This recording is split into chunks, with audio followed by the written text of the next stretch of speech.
Au Caire, un muezzin appelle les musulmans à la prière.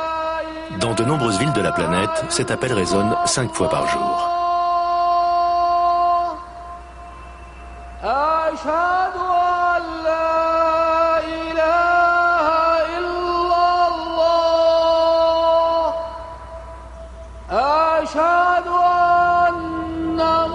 Près d'un quart de la population mondiale y répond, des fidèles unis par l'esprit persistant de l'islam.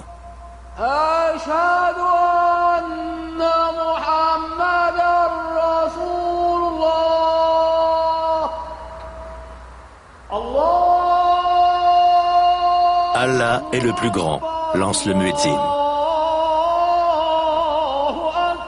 J'atteste qu'il n'est de vraie divinité qu'Allah.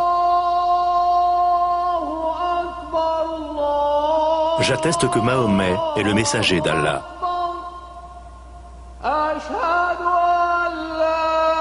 Venez à la prière, venez à la félicité. Allah est le plus grand, il n'est de vraie divinité qu'Allah.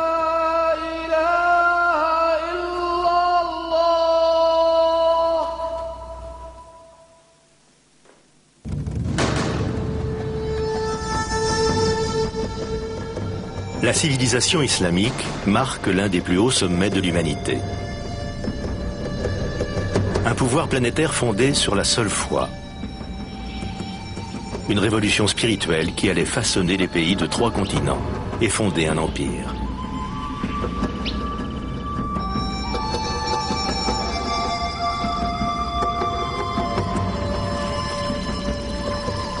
En Occident, un voile de peur et d'incompréhension a obscurci une bonne partie de l'histoire de l'islam. C'est oublier à quel point l'histoire cachée de cette religion et la civilisation occidentale s'interpénètrent.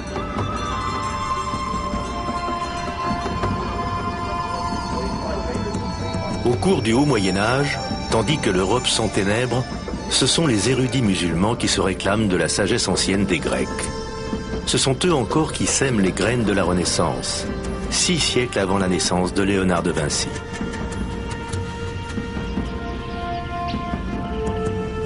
Des remèdes à nos maladies jusqu'au nombre qui nous servent à compter, la civilisation musulmane a façonné les cultures du monde entier.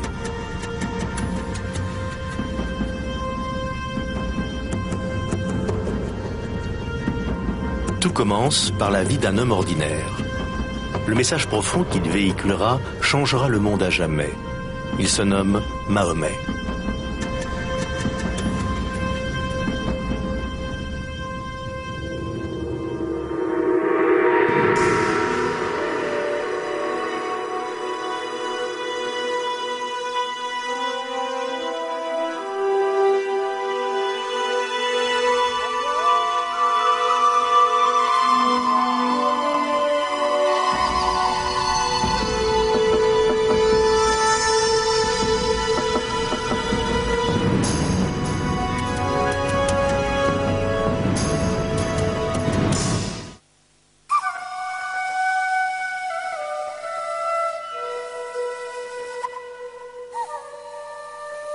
Aux yeux des musulmans, la vie de Mahomet est une histoire révérée.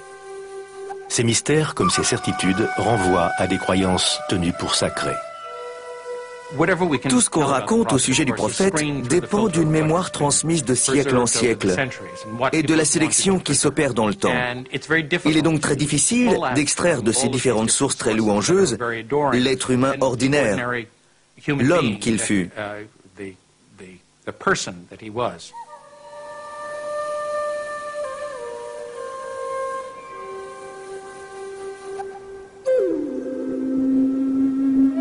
Nous savons néanmoins que Mahomet naît dans la péninsule arabe autour de 570 après Jésus-Christ, sur une terre aride, calcinée par le soleil, où les tribus bédouines s'affrontent sans relâche.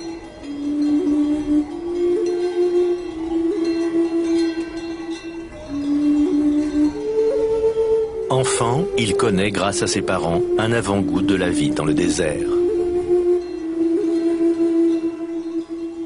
Mahomet était originaire de la Mecque. Mais on l'a envoyé vivre avec les Bédouins, parce que même les Mécois considéraient que ces nomades étaient dépositaires de la quintessence de la culture arabe.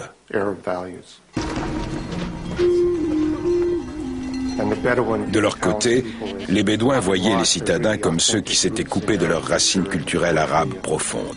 La poésie, l'élevage, toutes choses où eux excellaient. À l'âge de 6 ans, Mahomet a déjà perdu ses 2 parents. Il est alors pris sous l'aile de son oncle, un chef de clan, et viendra occuper la place singulière de l'étranger.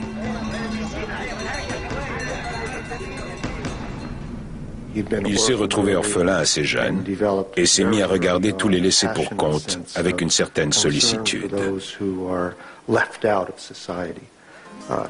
Être sans père ni mère dans une société tribale où les relations claniques et familiales sont les clés de tout, la réussite, le statut, l'honneur, la dignité, c'était vivre une expérience de la marginalité, ce qui a bien entendu profondément marqué le jeune homme qu'il était.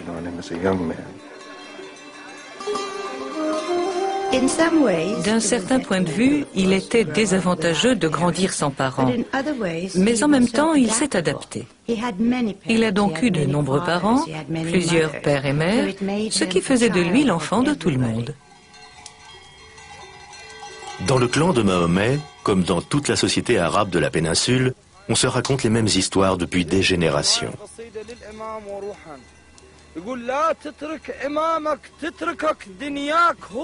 La civilisation pré-islamique était une culture à dominante orale. Un immense respect et une admiration entouraient ceux qui étaient capables de s'exprimer oralement, en particulier ceux qui savaient réciter de la poésie en toutes circonstances. Les poètes comptaient parmi les personnages les plus importants du groupe. Ils chantaient la gloire de la tribu. Ils racontaient son histoire. Chez les Bédouins, le mot revêt une fonction mystique. Les poètes relient la tribu à ses ancêtres et célèbrent des valeurs immémoriales. La poésie est le ciment de la communauté. Elle célèbre ses victoires, déplore ses défaites.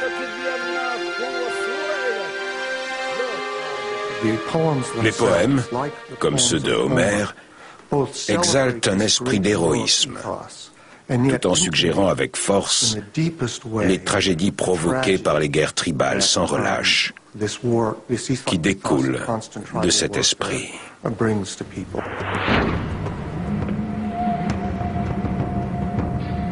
La guerre et le conflit constituent la terrible réalité de l'époque. Mahomet acquiert auprès de son oncle les aptitudes nécessaires à sa survie. Dans un monde où un homme, serait-il prophète, doit savoir manier l'arc et la flèche.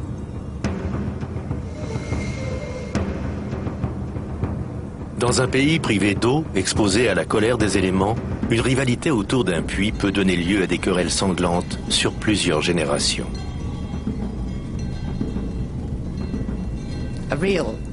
De vraies rivalités, de vraies batailles, quelquefois assez sanglantes, de sorte que les individus faisaient allégeance à leur famille et plus généralement à la tribu.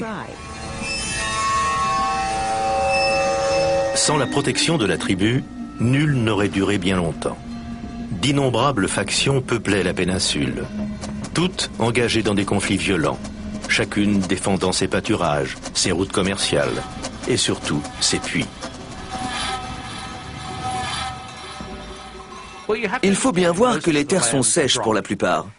L'eau est une ressource rare et considérée comme telle.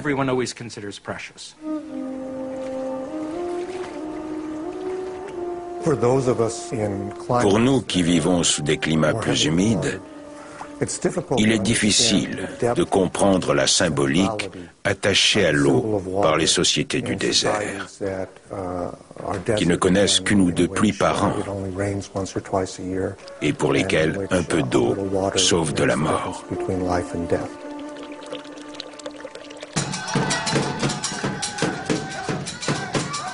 Chaque clan possède ses propres idoles et totems, divinités de l'eau et du vent, du feu et de la nuit.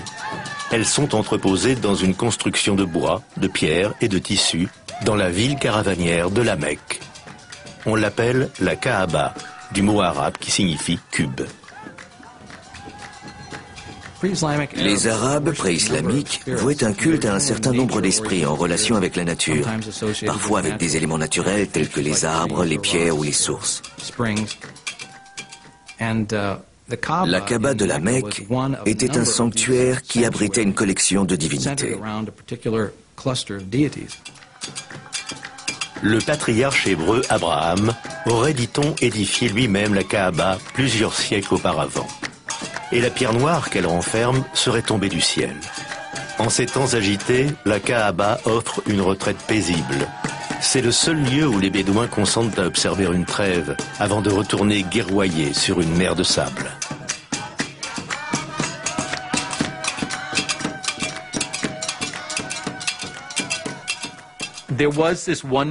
Depuis les temps pré-islamiques, existait ce lieu central autour de la Kaaba, une enceinte sacrée où tout le monde devait déposer les armes. Ce qui facilitait le commerce, puisqu'on pouvait y acheter et y vendre des marchandises à l'abri des querelles.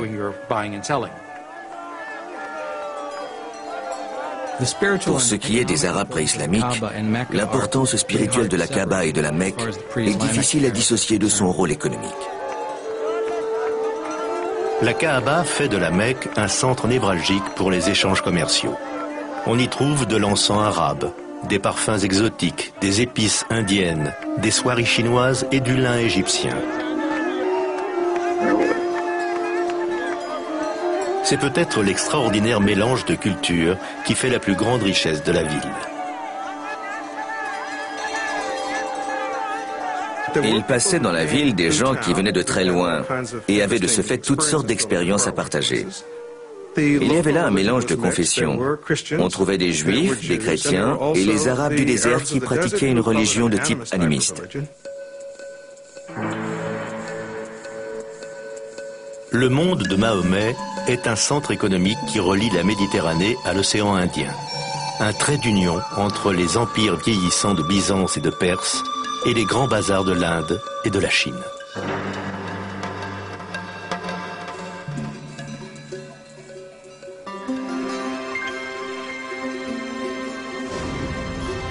Mahomet devient marchand. Il fait même preuve d'une certaine habileté commerciale. À 25 ans, alors qu'il mène une caravane vers le nord à destination de la Syrie, ses qualités attirent sur lui l'attention de la propriétaire du chargement, une riche veuve du nom de Khadija. Elle s'éprend de lui et ils se marient.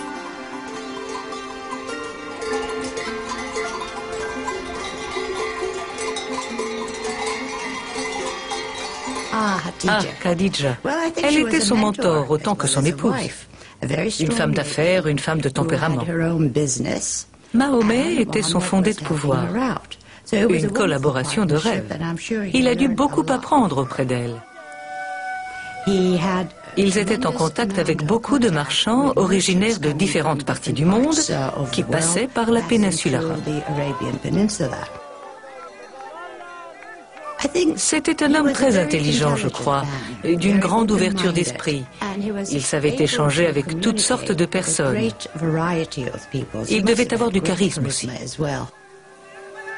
Mahomet est prompt à nouer des liens et il s'entend à résoudre les disputes. Un jour, la Kaaba tombant en ruine, le problème surgit de savoir quel clan aurait l'insigne honneur de placer le Béthil au centre du temple. Mahomet donnera ici pour la première fois la preuve de son étonnant savoir-faire.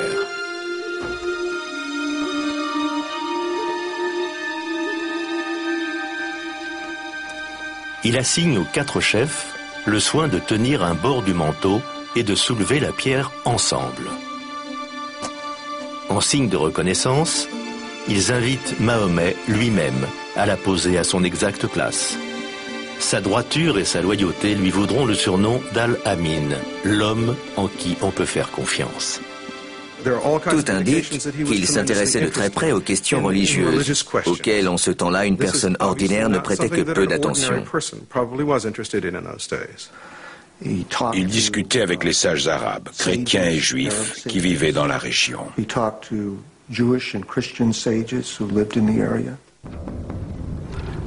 Il avait l'habitude de se retirer sur une âpre colline, aux alentours de la Mecque, pour y méditer.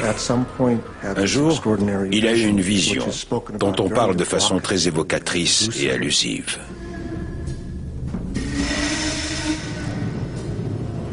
Dans une grotte, sur les hauteurs entourant la Mecque, Mahomet connaît une expérience qui décidera de toute sa vie.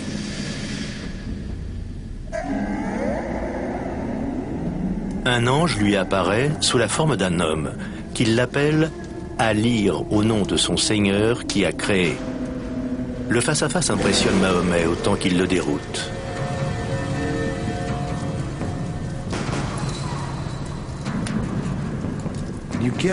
Voilà un être qui se perçoit comme un individu normal dans la société de son temps, en dépit d'une sensibilité très vive aux questions relevant de la justice sociale et du sens de l'existence, sans que ses amis l'associent pour autant à quelque miracle que ce soit.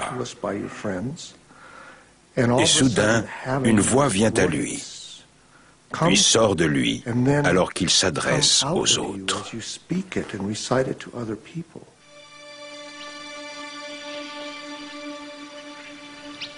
Ici débute pour Mahomet sa carrière de prophète.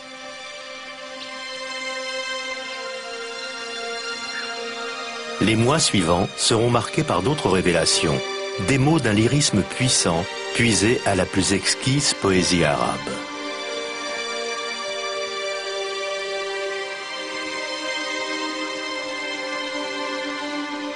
Mahomet doit porter aux siens un message, une proclamation simple mais radicale, qu'il n'y a qu'un seul Dieu.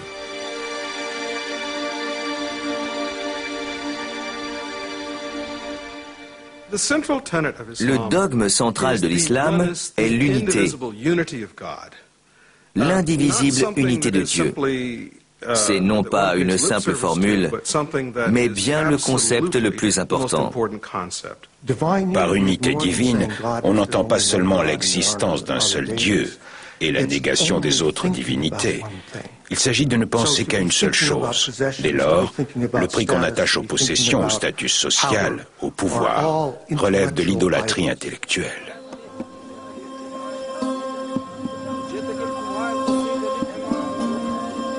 Position lourde de conséquences.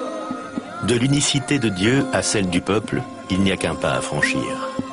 Fini donc les divisions claniques. C'est une révolution pour les pauvres et les démunis.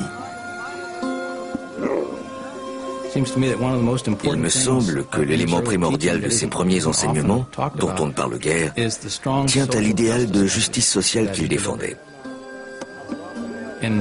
À l'époque, à la Mecque, le fossé se creusait entre les possédants et les déshérités, situation qu'il a dénoncée.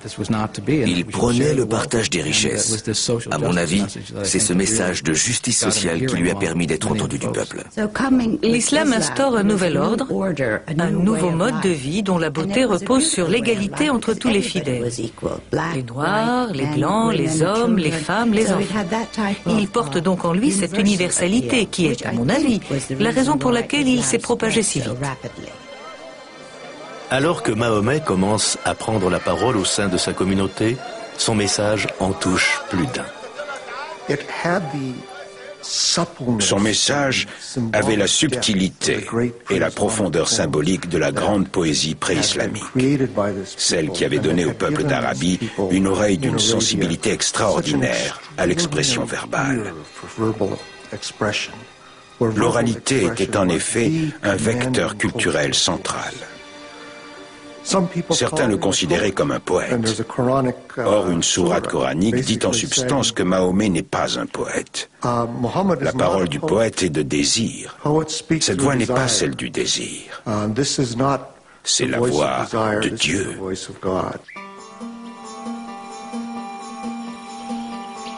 Les fidèles de Mahomet se multiplient. Ils s'appelleront les musulmans, terme qui désigne les soumis à Dieu. Ils entreprennent de préserver le message délivré par le prédicateur. Ce sera la naissance du Coran.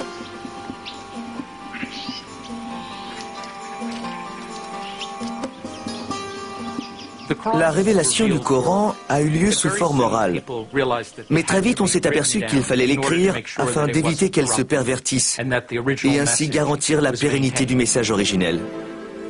Très tôt, à une date incertaine parce qu'aucun des manuscrits coraniques de cette période ne nous est parvenu, on a commencé à donner au Coran sa forme écrite. Le Coran est une révélation d'enseignement spirituel, des conseils d'ordre à la fois éthique et social. Il a été révélé en langue arabe et le demeure. Ce qu'il y a d'extraordinaire dans le Coran, c'est la simplicité, le naturel. Les pensées cosmiques les plus puissantes s'y expriment sur un mode très intime, si bien que la langue coranique conjugue en permanence force et tendresse. Rien qu'avec des mots, le Coran communique sa vision aux fidèles. Ces images brossent un tableau de l'au-delà qui résonne de toute la tradition poétique bédouine.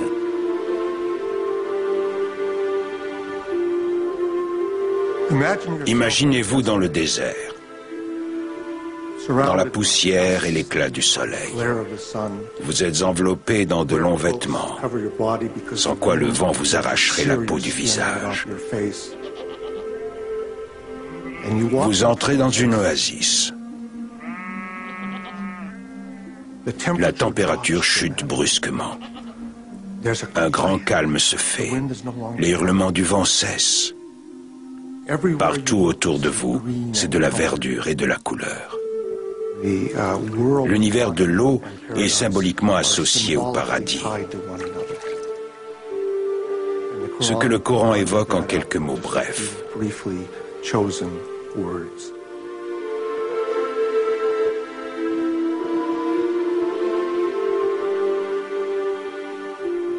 Quelle que soit la place accordée par le Coran à l'image du paradis, Dieu n'y est l'objet d'aucune description. Le mystère reste entier. Il est très difficile de parler de Dieu sans le réifier ou tomber dans l'anthropomorphisme en faisant de lui une projection de nous-mêmes. Si les musulmans se méfient de la statuaire, par exemple, c'est parce qu'ils y voient un danger. Le Coran déjoue ce piège en changeant constamment de pronom, de manière qu'on ne puisse réifier Dieu ou se former de lui une image physique. Plus qu'une image physique de Dieu ou de Mahomet, c'est la beauté du Coran lui-même que l'islam célèbre. L'islam s'est développé dans un contexte où l'image n'était pas valorisée. La révélation du Coran tient lieu de représentation de Dieu sur terre. Dès les débuts de l'islam, la seule représentation valable de la parole divine était le Coran lui-même, et non une figuration de Dieu, puisqu'il était interdit de le représenter, encore moins une image de Mahomet, puisqu'il ne relevait pas du divin.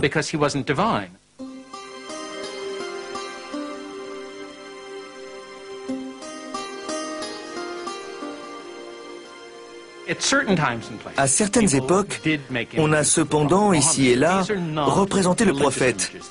Mais il ne s'agit pas d'images religieuses, d'un saint ou de Dieu destinés au culte. Ce sont des représentations du personnage historique que fut Mahomet. On l'honore en le faisant figurer sur un fond d'un bleu très lumineux ou à proximité d'un nuage blanc. Mais c'est là tout ce qui le différencie des autres personnages de la scène. Ailleurs, il est représenté le visage recouvert d'un tissu blanc. Il y avait donc différentes approches à sa figuration. En tout état de cause, il ne s'agit jamais d'images de piété, on n'est pas supposé prier devant elles. Leur fonction est de nous en apprendre davantage sur l'histoire de la religion.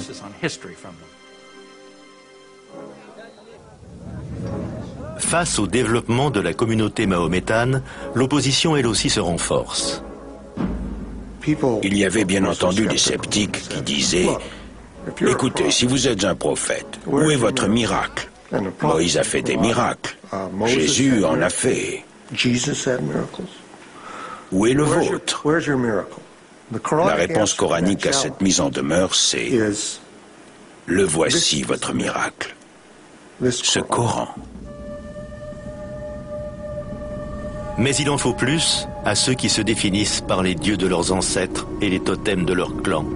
L'idée d'une vie dans l'au-delà les scandalise et alimente fort activement leur scepticisme.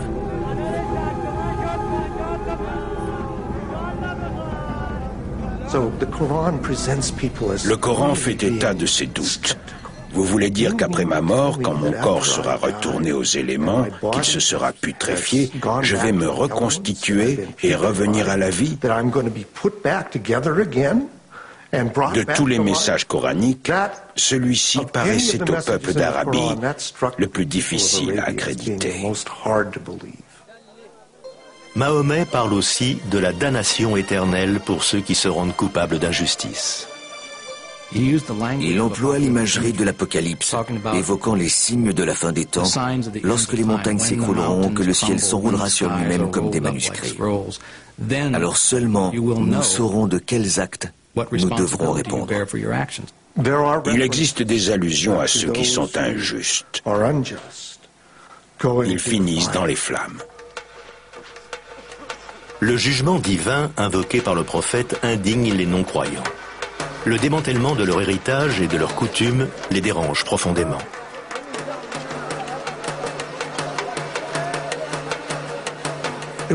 C'était une menace à plus d'un titre. Une menace à l'ordre social, aux traditions ancestrales et à l'économie en raison de l'importance de la Kaaba de la Mecque où l'on allait en pèlerinage.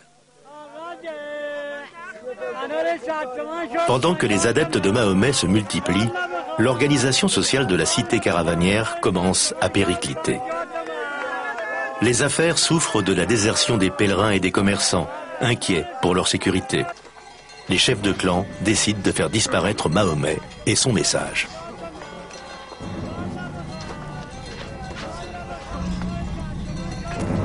Ils ne voulaient pas le voir prendre le pouvoir et les dessaisir du contrôle de la ville. Ils lui ont compliqué la tâche. Ils ont peut-être même comploté en vue de son assassinat. Ils ont essayé de le tenir à l'écart de la Kaaba et fait tout ce qu'ils pouvaient pour le chasser de la ville.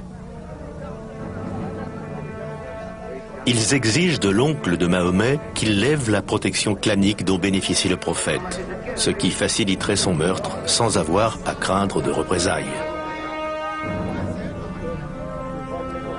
Mais son oncle refuse. Sa position équivaut à une déclaration de guerre. Ce conflit entre clans ne connaîtra plus désormais d'arbitrage que par la force. Mahomet est appelé à accomplir des choses extraordinaires, à mener les Bédouins à renier leurs dieux multiples, à désavouer leur père et à renoncer à la guerre tribale. Des demandes qui ont abouti, comme c'était prévisible, au mépris, à la persécution et aux violences qu'il a endurées.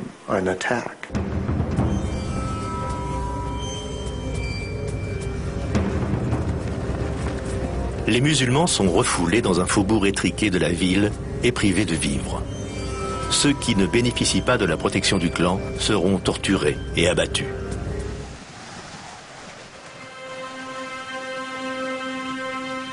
En 619 après Jésus-Christ, l'oncle de Mahomet ainsi que sa femme Khadidja s'éteignent. Il perd son premier amour et son seul protecteur, moment tant attendu par ses ennemis.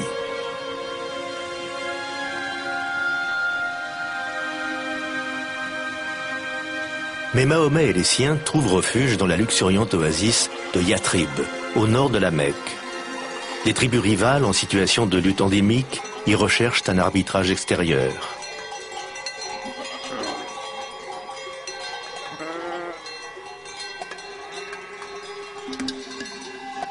Ils avaient entendu dire que Mahomet était un homme digne de confiance, qu'il avait des dons d'arbitrage, et ils se sont dit « faisons appel à ses services ». Ils l'ont donc invité.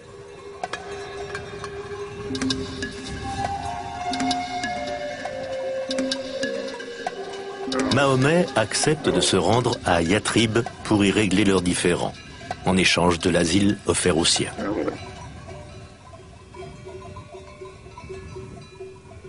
les adhérents de Mahomet, quittant la ville de leurs ancêtres, de leurs familles et de leurs tribus, fournissent la preuve éclatante de leur dévouement.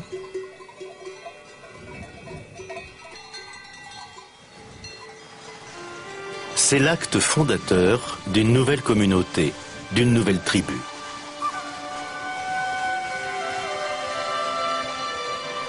C'est donc la foi, et non plus les liens du sang, qui fédèrent ses membres.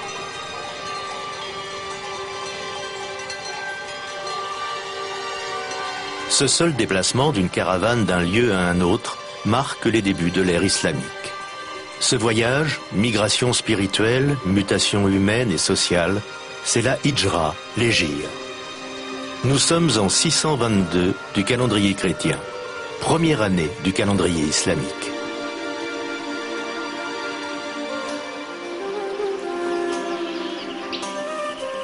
Auprès des gens de Yatrib, le prophète ne fait que poursuivre sa mission, délivrer un message d'unité et de paix.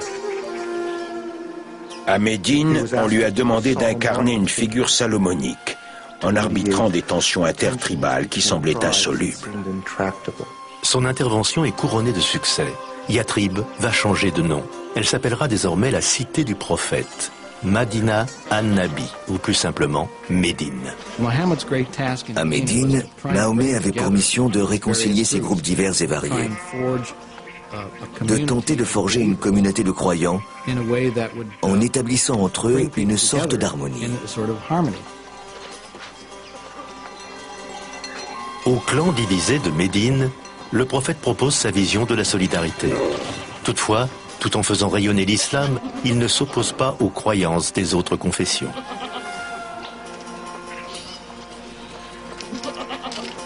L'islam s'inscrit dans un rapport aux autres religions révélées, le judaïsme et le christianisme.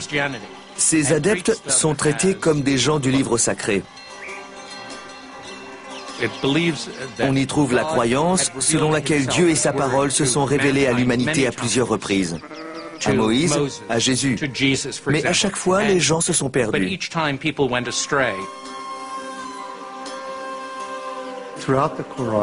Tout le Coran atteste l'humanité de Mahomet, son humilité et l'extraordinaire défi que représente la mission dont l'investit cette révélation divine.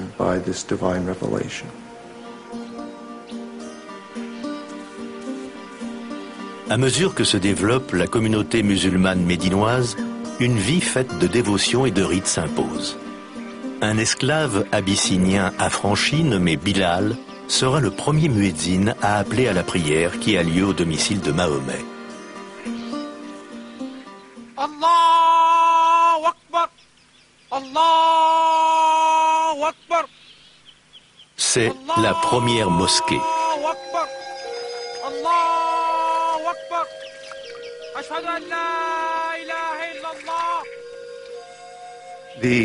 L'appel à la prière tient lieu de premier pilier de l'islam, à savoir l'affirmation de l'unité de Dieu. La ilaha illallah.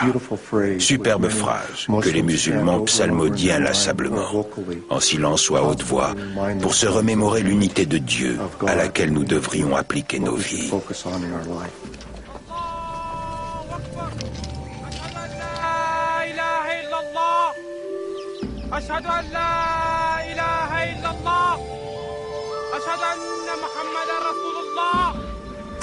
La prière collective est une bonne chose. Elle cimente l'appartenance à un mouvement, à une organisation, une communauté. Il s'en dégage une force incroyable, même aux yeux d'un incroyant ou d'un fidèle d'une autre religion. Dans le culte, on accomplit des gestes de prière qui unifient le corps, l'esprit et l'âme, au moment où l'on se prosterne et où la tête touche le sol en un point central. Existe-t-il un symbole plus fort de l'unité? Tandis qu'il vit à Médine, Mahomet reçoit, dit-on, une révélation commandant aux musulmans de prier, tournés vers la Kaaba de la Mecque. Bien que remplie d'idoles païennes, elle reste le sanctuaire d'Abraham, le premier à avoir cru au Dieu unique. Pendant que l'islam priant regarde désormais vers le lieu mécois, son ennemi rallie un nombre croissant de recrues. Leur objectif, anéantir les musulmans.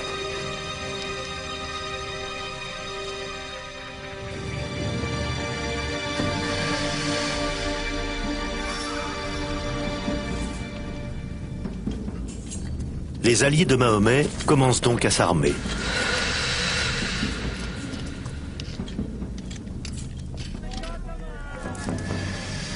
Malgré leurs efforts de préparation, les musulmans sont en infériorité numérique et ne font pas le poids. Ils ne comptent que 313 combattants, pour la plupart des vieillards et des garçons mal armés de surcroît.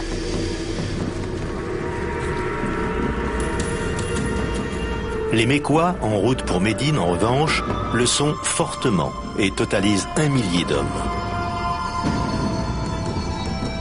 Pendant des années, Mahomet s'est évertué à convertir les Mécois à l'islam par des moyens pacifiques. L'heure est maintenant venue de prendre les armes.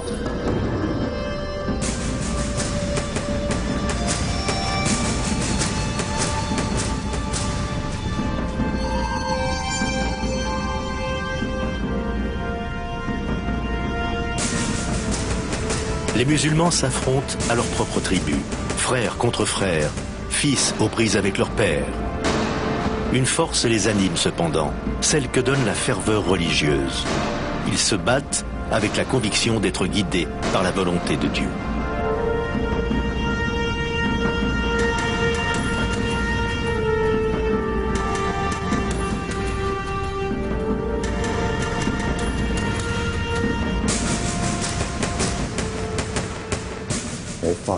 Ils ont livré 3 batailles très sanglantes. La jeune communauté musulmane a frôlé son anéantissement.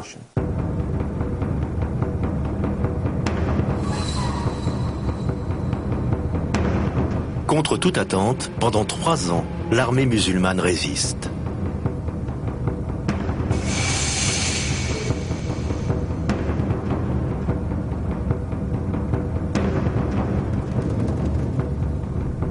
La rumeur des combats parvient aux tribus bédouines, qui voient dans les victoires de Mahomet la main de Dieu. Un par un, les peuples du désert se rallient à sa cause. Ils viennent renforcer les rangs de l'armée musulmane. L'équilibre des forces commence à s'inverser.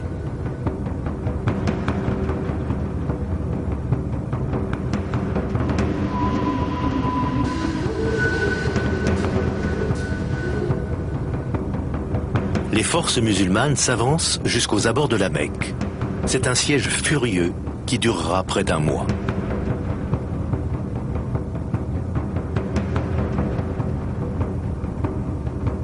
Jusqu'à ce que la ville tombe enfin aux mains de Mahomet.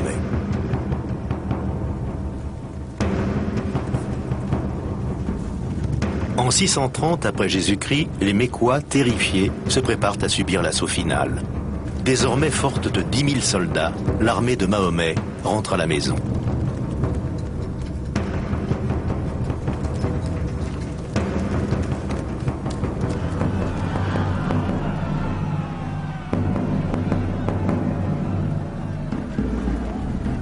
Les vaincus savent quel sort terrible les attend. L'art militaire tribal promettait aux Mécois une vengeance meurtrière. En général, on tuait les hommes. On réduisait en esclavage les femmes et les enfants.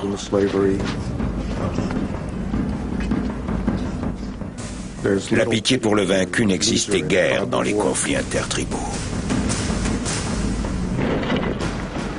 Ce qui se vérifiait partout sur la planète.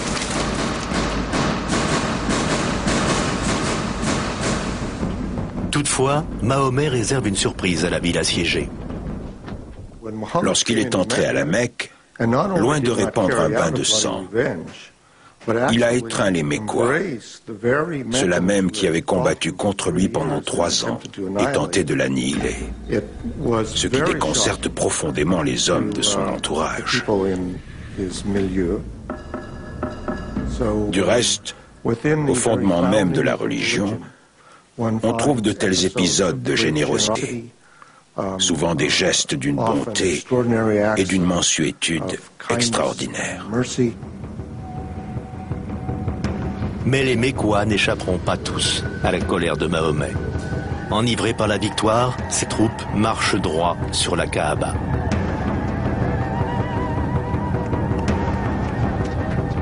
Elles accomplissent 7 circumambulations autour du sanctuaire parmi ceux venus invoquer le secours de leurs idoles. Ce ne sont pourtant pas les païens eux-mêmes que Mahomet entend détruire, mais leur dieu. À son signal, les dieux tutélaires de ses ancêtres sont réduits en poussière. L'entrée de Mahomet à la Mecque, puis au sanctuaire où il a détruit les idoles, revêt une importance culturelle et symbolique pour l'islam. En brisant les idoles, il faisait voler en éclats le système tribal, au sein duquel chaque tribu révérait sa propre divinité indépendante.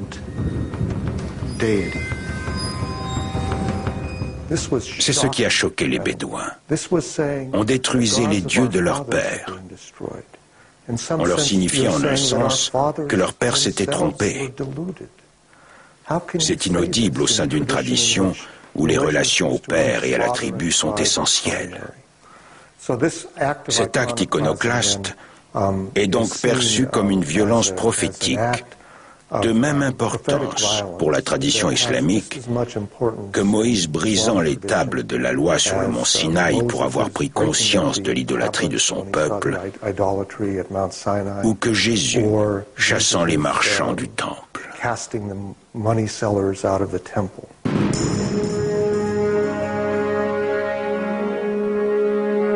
La destruction des idoles marque un nouveau commencement, une rupture avec le passé et la création d'une force puissante. La Mecque n'est qu'un premier pas. L'une après l'autre, les tribus de la péninsule vont devoir prendre le pli et s'unir sous la bannière de l'islam. Une communauté religieuse mondiale prend naissance par la convergence inouïe des circonstances historiques, d'une personnalité et d'une conviction.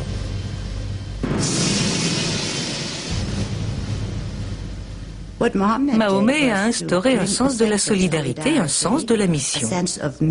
Il a réuni tous les segments séparés de la société arabe, qui par la suite rayonneront vers l'Est, l'Ouest, le Nord et le Sud.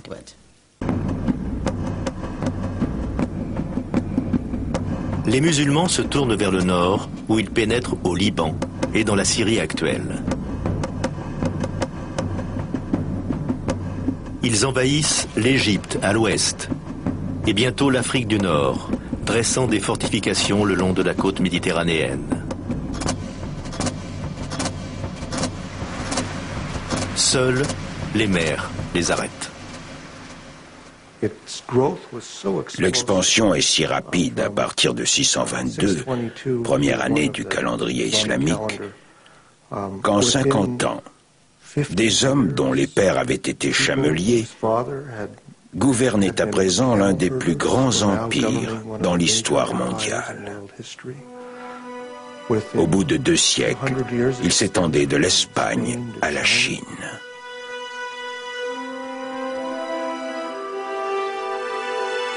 Les musulmans absorbent l'empire sassanide d'Iran et les 2 tiers de l'empire chrétien byzantin. Désormais, leur empire dépasse celui de Rome. Il va du Maroc à l'ouest jusqu'à l'Indus, à l'est, qui marque aujourd'hui la frontière indienne.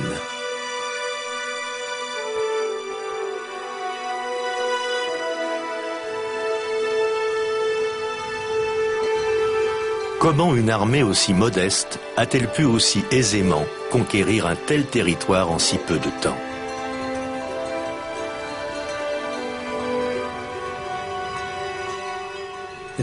L'extension de l'islam au Moyen-Orient et en Afrique du Nord est en grande partie due à l'usure des régimes en place. L'idée que les musulmans convertissaient tout le monde sous la menace de la mort ne correspond pas à la réalité. Ils ne gouvernaient pas d'une main de fer. Il permettait au peuple conquis de conserver leur structure administrative, aux chrétiens et aux juifs d'observer leurs lois religieuses. Dans bien des cas, la présence du nouveau régime ne se faisait pas trop ressentir.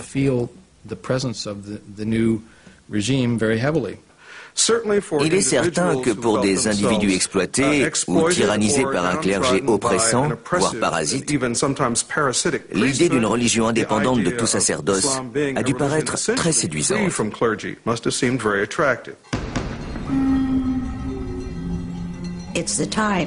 C'est l'époque qui crée le mouvement, et parfois les hommes aussi. L'Empire romain était divisé, l'Empire byzantin trop faible. On éprouvait le besoin d'une nouvelle vision, d'un nouveau regard sur la vie. Je crois que la mission de Mahomet a rempli ce vide au sein des sociétés de l'époque. Les gens étaient en attente de certaines formes de solidarité. Les leçons du Coran qui ont tellement réussi aux musulmans médinois et mécois se répandent partout dans le monde.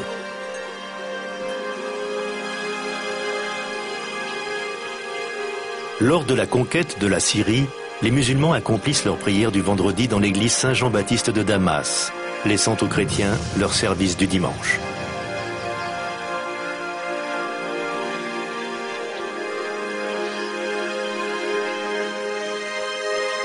Côte à côte, les deux confessions, en paix, se partagent un même édifice.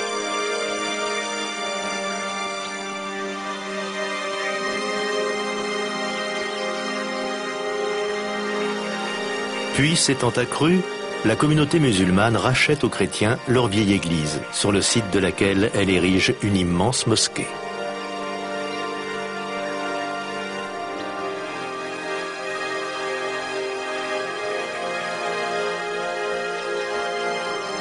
Des artisans byzantins l'ornent de mosaïques dorées, représentant le paradis musulman.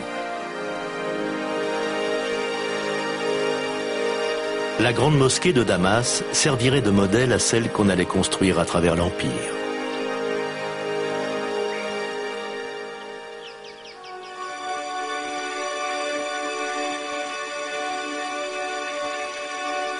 Les Arabes ont transformé les terres conquises, conservant, améliorant ou développant les infrastructures existantes.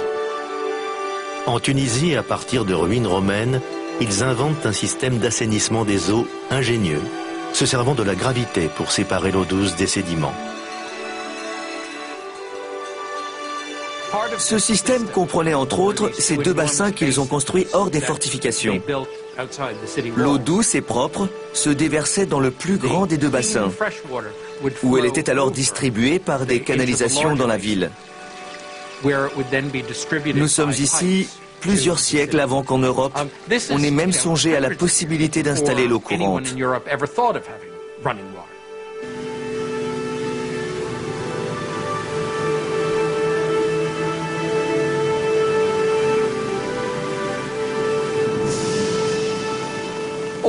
Partout, on trouve des procédés pour faire venir l'eau des montagnes, où il y en avait plus que dans les plaines.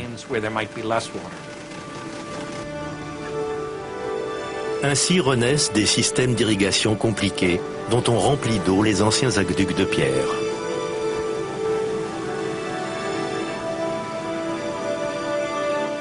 L'agriculture prospère grâce à l'introduction dans la région méditerranéenne de denrées vitales comme le blé.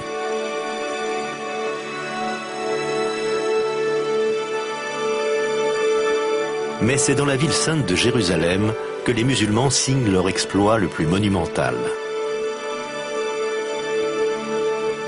Le premier chef-d'œuvre de l'islam est le dôme du rocher. Il a été construit dans une ville déjà sainte pour les chrétiens et les juifs. Le monument est spectaculaire. La signification de ce lieu saint, comme celle de la Mecque et de la Kaaba, remonte à Abraham ou Ibrahim. C'est sur le rocher que renferme le sanctuaire qu'il aurait sacrifié son fils. Le bâtiment est censé rivaliser en beauté avec l'église du Saint-Sépulcre, située non loin de là où Jésus aurait été enterré. Le dôme du rocher se signale par sa perfection. On révérait ce site comme un lieu tenu pour sacré par Abraham et Isaac. Imaginez ces nouveaux venus qui s'emparent de ce terrain de premier ordre. Ils construisent, en l'honneur d'une nouvelle religion, un édifice qui se dresse sur une montagne et brille au soleil sous les yeux de tout le monde. Ce n'est pas anodin. Il s'agit d'un geste important, fondateur. L'islam est là pour durer. En un siècle, la vision de Mahomet a transformé la carte spirituelle et politique de la planète. Ses fidèles ont établi un empire plus vaste que celui des Romains. Mais le prophète disparaîtra trop tôt pour le voir.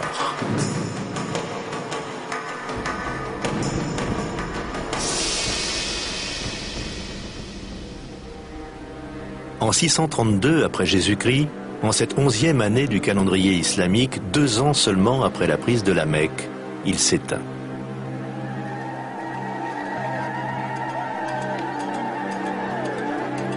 À Médine, le désarroi est profond. Des jours durant, la ville endeuillée se livre à des cérémonies funéraires. On sait qu'il a demandé à être enterré très simplement, sans aucune inscription sur sa tombe. Il ne voulait pas qu'on vienne prier sur sa tombe pour qu'on ne se détourne pas du culte divin. Dieu n'avait parlé aux siens que par son intercession. Abandonné de lui, il le serait peut-être aussi de Dieu. La mort de Mahomet a déclenché une crise dans la jeune communauté islamique. La question de sa succession est la première dont on s'est préoccupé. Les opinions divergeaient quant au choix d'un nouveau chef. Pour les chiites, la secte des partisans d'Ali, Mahomet avait désigné comme successeur Ali, son beau-fils et cousin.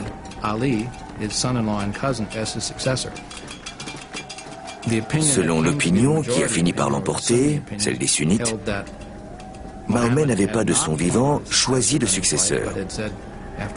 Il s'était borné à dire « Quand je ne serai plus, choisissez l'un de vos pères parmi les aînés ».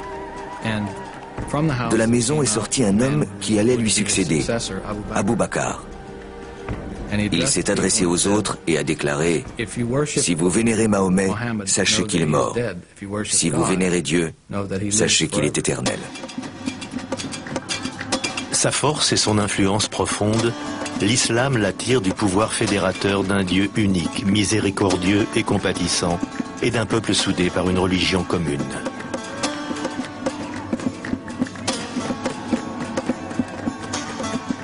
Ce n'est pas Mahomet qui a mené la conquête ni créé l'empire qui vient au jour, mais le pouvoir transfigurateur de son message.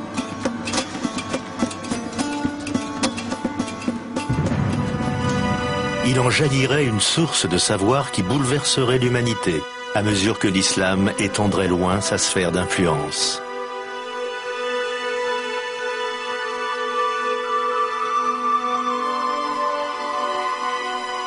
Un nouvel âge attend maintenant les musulmans, qui les destinent à un islam des Lumières, à de nouveaux horizons, ainsi qu'à un choc entre grandes puissances comme le monde n'en a jamais connu.